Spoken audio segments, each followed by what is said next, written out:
ఒక హిందువు ఒక ముస్లిం పట్ల తప్పు చేస్తే తప్పనే చెప్తాం.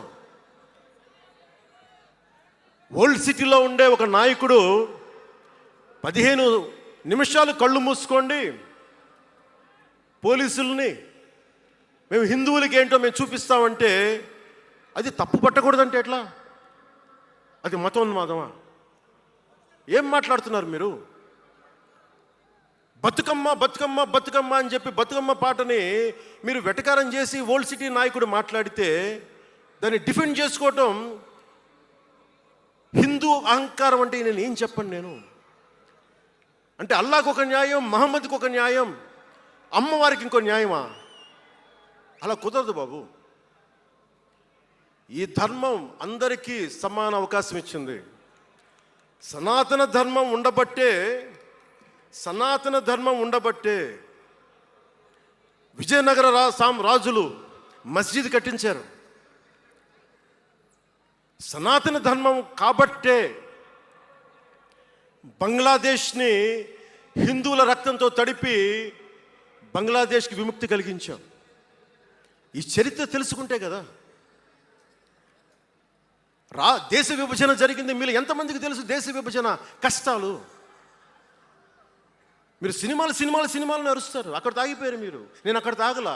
నేను అమితాబ్కి ఫ్యాన్ని, నేను చిరంజీవి గారికి ఫ్యాన్ని, కానీ దేశానికి అంతకంటే పెద్ద ఫ్యాన్ నేను.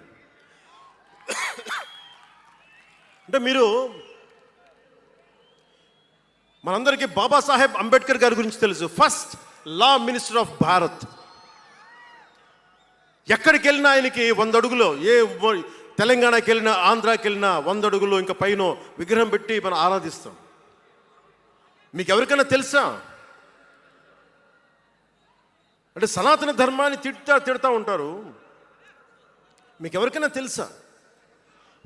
పాకిస్తాన్ ఫస్ట్ లా మినిస్టర్ దళిత కమ్యూనిటీకి చెందిన జోగేంద్రనాథ్ మండల్. ఆయన పేరు ఎప్పుడైనా విన్నారా? ఎంతమంది వినుంటారు? ఆయన ఏ పరిస్థితిలో చచ్చిపోయారో తెలుసా?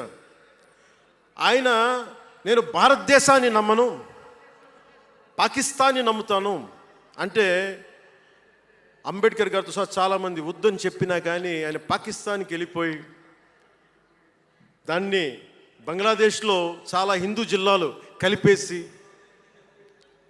ఆయన దళిత కులాల నుంచి వచ్చిన వ్యక్తి.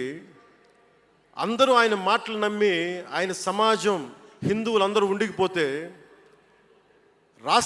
దేశ విభజన తర్వాత జరిగిన గొడవల్లో దాదాపు ఆయన కుటుంబంలో బంధువులందరినీ ఊచకోతకోసి చంపేశారు. పాకిస్తాన్ లా మినిస్టర్గా వెళ్ళిన వ్యక్తి భారతదేశానికి తిరిగి కాందీసుకుడుగా వచ్చి చనిపోయారు ఆయన. అంటే ఏం చెప్తున్నది ఇది? 10-12% ఉండే హిందువులు పాకిస్తాన్లో, 10-12% ఉండే హిందువులు ఉండే పాకిస్తాన్లో, బలూచిస్తాన్లో అంతమంది ఉండే హిందువులు ఈ రోజున 1%, 2% పడిపోయారు.